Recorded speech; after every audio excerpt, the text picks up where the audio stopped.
وہ ایک گناہگار بنی اسرائیل کی اس کی کہانی موجود ہے کہ وہ آیا اور نیکوکار سے اس نے کوئی بات کی تو اس نے اس کو جھٹک دیا، اور وہ اتنا نیکوکار تھا جب وہ چلتا تھا تو بادل اس کے اوپر سایہ کرتا تھا۔ اللہ نے اس کو اتنا نوازا ہوا تھا، لیکن گناہگار کو دیکھ کر کے اس کے اندر نفرت کے جذبات پیدا ہوئے۔ اس نے کہا میرے سے بات نہ کر، پیچھے ہٹ جا۔ اللہ اکبر۔ تو وہ بیچارہ بڑا رویا کہ مالک میں اتنا گناہگار ہوں کہ تیرے پاک بندے مجھے اپنے پاس بٹھانے کے لیے بھی تیار نہیں۔ دل ٹوٹا، شکستگی پیدا ہوئی۔ کہا لیکن مالک تیری مرضی، اور واپس پلٹا۔ لیکن جب واپس پلٹا تو وہ بادل کا سایہ جو اس نیکوکار پہ تھا وہ سایہ اس گناہگار کے سر پہ آ گیا۔ تو وہ کرم نوازی جس پہ فرما دے، اس کے سارے بندے ہیں۔ تو اللہ کو جو ہے وہ تکبر کی نیکی نہیں، وہ گناہ جس کے بعد عجز پیدا ہو اللہ کو وہ پسند ہے، وہ گناہ جس کے بعد توبہ کے جذبات ابھریں، بندے کو شرمندگی کا احساس ہو۔ تو مت ایسے بنے کہ 4 نمازیں پڑھ لیں تو سب بے نمازیوں کو حقیر جاننے لگ جائیں، تھوڑا سا کام کر لیں، صدقہ و خیرات کر لیں تو باقی مالداروں کو حقیر جانے لگے۔ آپ کو دین کے کام کی توفیق مل گئی ہے تو آپ دین کے ٹھیکیدار بن کے بیٹھ جائیں کہ میں اتنا بڑا جلسہ کروایا، اب میرے علاوہ تو کوئی یہاں مسلمان نہیں رہتا، میں ہی سب سے بڑا عاشق رسول ہوں اور میں ہی سب سے بڑا مسلمان ہوں۔ نہ، ایسا نہ کیجئے۔ اللہ نے آپ کو توفیق دی، آپ نے لوگوں کو دعوت دی، پتہ نہیں کس آنے والے پہ کتنا کرم ہوا ہے۔ یہ تو ان کی رحمتیں ہیں، وہ جس پہ چاہے جیسے چاہیں برس جائیں۔ ہم کو ٹھیکیدار تھوڑے ہیں، ہم تو نوکری کرنے والے ہیں، ہم تو جوتے اٹھانے والے ہیں۔ ہو سکتا ہے کس کے صدقے میرے والد گرامی مجھے یاد آتے ہیں، وہ مجھے فرمایا کرتے تھے جب گفتگو کے لیے نکلنے لگے اور لوگوں کا ہجوم ہونے لگا تو وہ مربی تھے بڑے، اور بڑی حکمت کے ساتھ جو ہے وہ کوئی نہ کوئی بات سمجھاتے رہتے تھے۔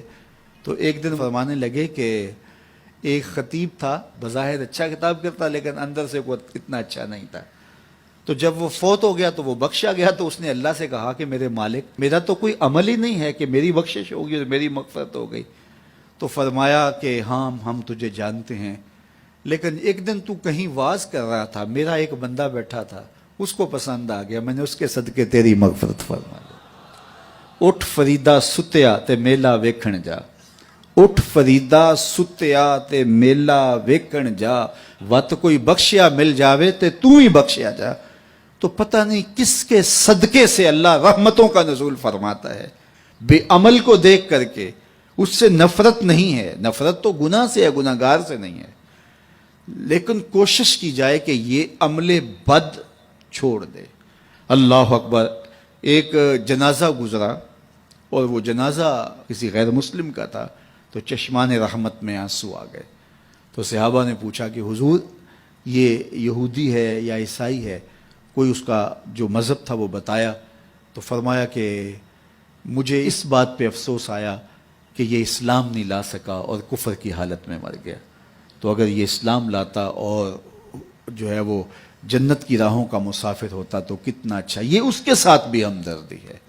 تو اللہ کی مخلوق، یہ جنت کے اکیلے ٹھیکیدار بننے کی کوشش نہ کریں کہ میرے علاوہ کوئی جائے ہی نہ، جنت کے دروازے پہ میں بیٹھ جاؤں گا کسی کو، یہ زیادتی ہے۔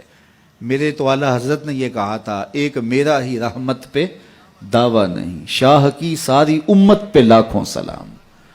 تو اس لیے امت سازی کی ایک تو کوشش کریے، اپنے اندر باہمی چھوٹے چھوٹے نزاع اختلاف، یہ انسانی فطرت ہے، انسان کے اندر طباع کے اندر اختلاف ہے، ترجیحات کے اندر جو ہے وہ اختلاف ہے، اپنے اپنے مزاج کے اندر تفاوت ہوتا ہے۔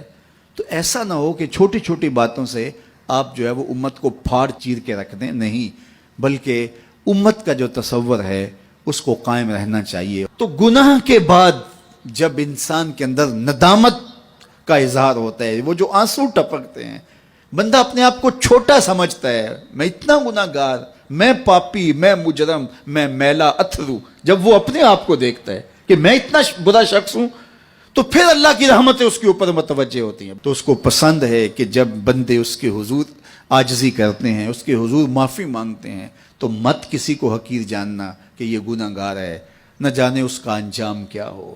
کتنے گناہگار ان کا آخر اچھا ہو جاتا ہے، کتنے نیکوکار ان کا آخر اچھا نہیں ہوتا۔ انما الاعمال بالخواتیم، وہ تھی تو فاحشہ عورت لیکن ایک کام کیا کہ ایک کتے کو پانی پلا دیا، اپنے دوپٹے سے جوتا باندھ کر کنویں میں لٹکایا اور اس کو پانی پلا دیا۔